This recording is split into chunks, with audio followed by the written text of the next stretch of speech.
International team Allegro had discovered the problem of the copper scroll with Professor H. Wright Baker of Manchester College of Technology. Wright Baker devised a machine that could slice the thin copper into strips, thus rendering the text legible. The first of the two fragments was accordingly sent to Manchester in Allegro's care. In the summer of 1955, Wright Baker's machine performed its task, and Allegro quickly embarked on a translation of what had been revealed. The contents of the fragments proved so extraordinary that he kept them initially wholly to himself, not even divulging them to Cross or Strugnell, both of whom wrote to beg for details. His reticence cannot have improved his revelations with them, but Allegro was in fact waiting for the second fragment of the scroll to arrive in Manchester. Any partial or premature disclosure, he felt, might jeopardize everything, for what the copper scroll contained was a list of secret sites where the treasure of the Temple of Jerusalem was alleged to have been buried.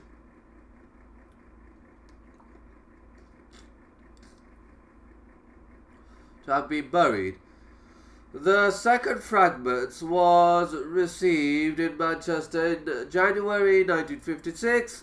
It was quickly sliced open and translated. Both fragments, along with accompanying translations, were then returned to Jerusalem. Only there did the real delays begin. De Vaux and the international team were worried about three things. Their first concern was valid enough. If the contents of the scroll were made public and stories of buried treasure began to circulate, the Bedouin would be digging up the entire Judean desert, and much of what they found might disappear forever or elude scholarly hands and slip into the black market. Something of this sort was, in fact, already occurring on discovering or learning of a potentially productive site. The Bedouin would set up a large black tent over it, loot it, pick it clean, and sell their plunder privately to antique dealers.